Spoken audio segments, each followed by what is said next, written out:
Chaque agriculteur souhaite que ses poussins survivent à 100% une fois qu'il les a achetés. Cependant, des pertes se produisent presque toujours, surtout au cours des 2 premières semaines de vie. Un taux de mortalité de 1 à 5% peut être considéré comme normal.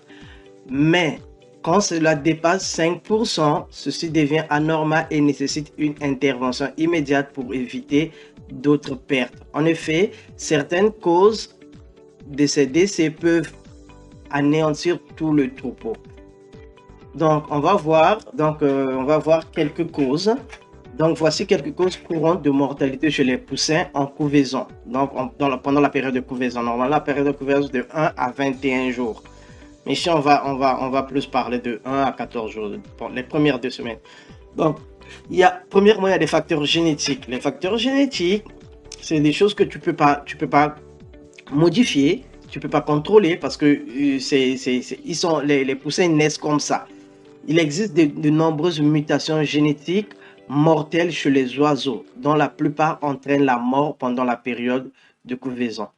Quelques-unes de ces facteurs génétiques, on peut citer la lococongénitale et les tremblements congénitaux. Ce sont des gènes qui sont dans des oiseaux qui donnent des poussins. Des poussins, on peut les mettre dans un incubateur, ça va donner des poussins. Donne des œufs plutôt, des œufs à couver, et puis ça donne des poussins, mais ces poussins-là, ils ne vivent pas longtemps.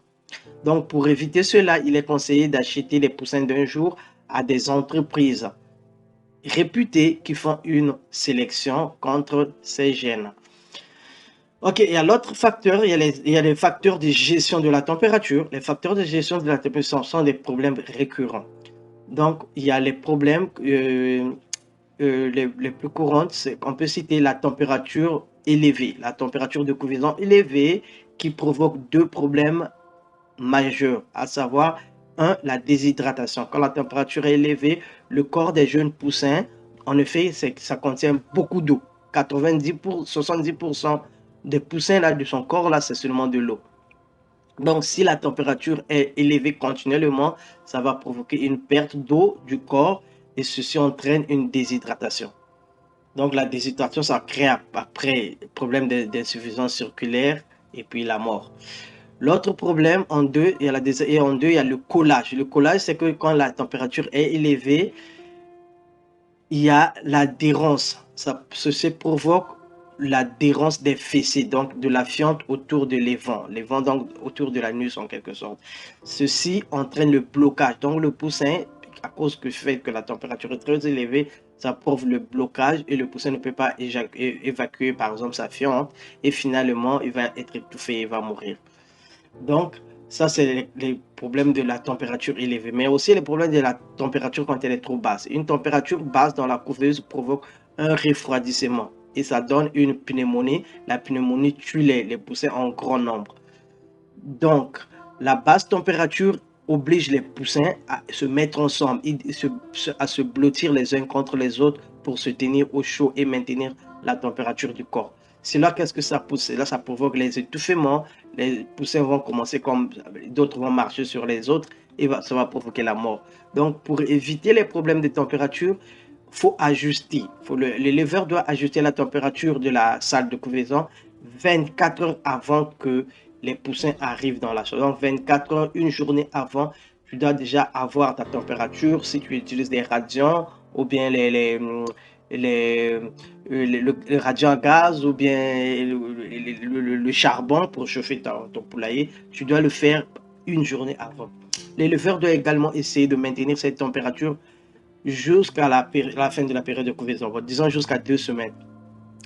Les autres facteurs, c'est les facteurs liés à l'alimentation. Ces facteurs liés à l'alimentation, ça crée par exemple l'intoxication alimentaire. Donc, c'est quoi l'intoxication alimentaire? Les aliments contiennent par exemple des choses toxiques comme les moisissures, les fongiques, les champignons. Donc, par exemple, les sacs de provence sont mal gardés et il y a des insectes, il y a des choses qui rentrent dedans, ou bien ça a été mouillé, ça provoque des moisissures. Et quand on donne ça aux poussins, vraiment, il faut faire très attention. Par exemple, attention, quand on ne doit pas mettre trop, il ne doit pas contenir trop de sel, il ne doit pas avoir de la fiente dans l'eau de boisson et des gaz toxiques dans l'eau de boisson comme l'ammoniac.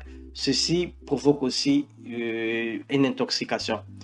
Donc, il convient, pour éviter cela, on doit maintenir une alimentation correcte. On doit utiliser de l'eau propre, changer de l'eau chaque jour. Ainsi, on doit faire une bonne gestion de la litière et aussi une ventilation adéquate dans le poulailler est également très importante. Ok, enfin, il y a des facteurs liés aux maladies. Les poussins nouvellement éclos n'ont pas un niveau d'immunité élevé. Si l'hygiène n'est pas maintenue, un certain nombre de maladies responsables de la mortalité précoce des poussins se développent. Parmi ces maladies, on peut citer l'omphalite. L'omphalite, c'est ce qu'on appelle aussi la maladie du nombril. Donc, c'est une infection du nombril qui est caractérisée par une inflammation de la peau dans la région du nombril. Un abdomen qui est mou et flasque et distendu. Il y a aussi, ça provoque aussi le collage de l'évent et il y a une odeur nauséabondante. Quand il y a l'omphalite, il y a une odeur nauséabondante sur la carcasse. Les poussins atteints, on les voit, ils sont déprimés et la tête tremble. Donc, il s'agit d'une maladie bactérienne. C'est une maladie qui est provoquée par la bactérie qui peut se propager très très rapide et vraiment être responsable de perte d'un grand nombre de poussins. L'autre maladie, c'est le pylorhume. Le pylorhume, c'est aussi une maladie bactérienne infectieuse aiguë et mortelle des poussins. Il est caractérisé par des plumes ébouriffiées. Il y a une diarrhée. Quand il y a le pylorhume, il y a la diarrhée et il y a une respiration laborieuse. Les poussins ont tendance à crier, à faire des gazouillis et à la mort qui s'ensuit. L'autre maladie, c'est la salmonellose. La salmonellose, c'est une maladie qui n'attaque pas seulement les poussins, attaque presque les oiseaux de tous les âges. Elle se caractérise par une augmentation de la température corporelle. L'oiseau est chaud et il y a une septicémie. Donc la septicémie, c'est le sang, il y a la présence des organismes infectieux dans le sang. Quand on fait l'analyse sanguine des poulets, on trouve qu'il y a la présence des organismes infectieux. Et avec la salmonelle, il y a aussi l'omphalite. Et puis il y a l'hépatite, donc l'inflammation du foie. Et il y a l'hypertrophie de la rate et ça provoque aussi la mort. Donc, lorsque la salmonelle touche les poussins, elle peut être responsable d'un taux de mortalité très élevé.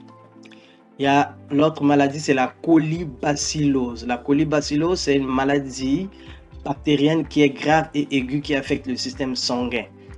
Donc, il peut toucher les poulets de tous les âges avec une prévalence élevée et des décès chez les poussins.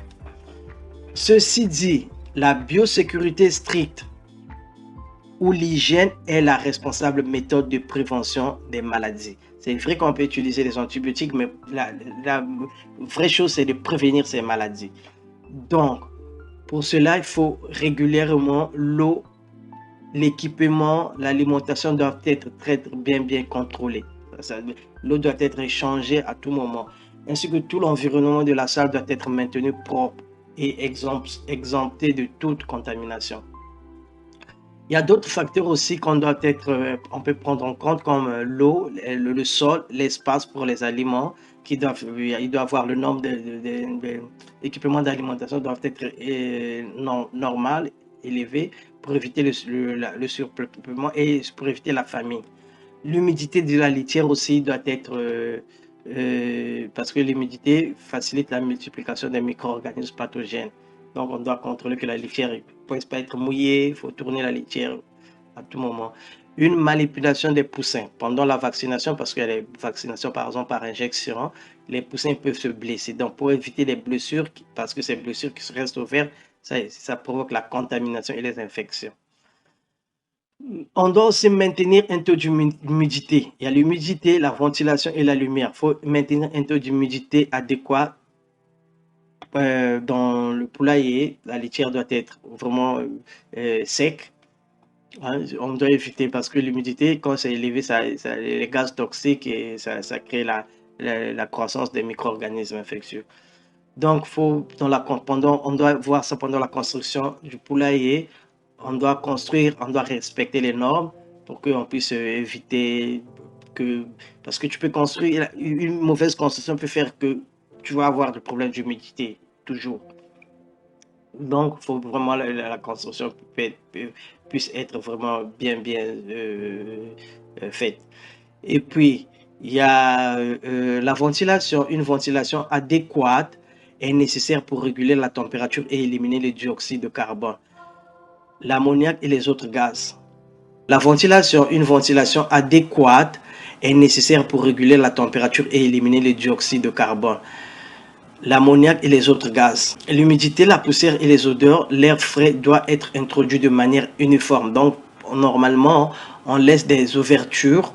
Même quand on ferme les rideaux, on doit laisser des ouvertures pour qu'il puisse avoir toujours comme circulation de l'air. Donc ça aussi, ça rentre dans le cadre de la construction. Il y a la lumière. La lumière, c'est un facteur important pendant la période de couvaison car l'activité des poussins est très importante. Les poussins doivent être actifs. Et ils ont, plus que l'intensité lumineuse est forte, plus que les poussins sont actifs, ce qui est bien. Mais en cas de faible intensité lumineuse pendant la couvaison, par exemple la nuit, la lumière est éteinte pendant la couvaison, ceci peut provoquer une baisse d'activité. Vraiment, il faut stimuler les poussins à être actifs. Et ça aide aussi, la lumière les aide à retrouver de la nourriture et de l'eau pendant la nuit. Une fois qu'ils ont appris où se trouve la nourriture et l'eau vers le 7e et 10e jour, l'intensité et la durée de la lumière peuvent être réduites. Maintenant, pour votre entière information et formation, et pour votre formation, pour votre projet d'élevage, nous avons mis à votre disposition le guide l'élevage de poulets de chair, un business lucratif. Dans ce livre, vous allez apprendre tout sur les sections suivantes: un logement convenable, la construction d'un bon poulailler, un espacement, le choix d'un site, une alimentation correcte, la formulation de ces aliments, le chauffage, l'éclairage, les pratiques d'hygiène, la vaccination, les symptômes des poulets malades, également la façon de planifier, mettre en œuvre et gérer, évaluer une entreprise de production de poulets. Une seule adresse. Cette vidéo vous est offerte par Isembo TV. Pour vos achats de poulets de chair à partir de 1,6 kg et 2 kg de poids vif, contactez l'entreprise Isembo au numéro WhatsApp suivant: plus 225 07 47 56 97 05 à Abidjan et partout en Côte d'Ivoire.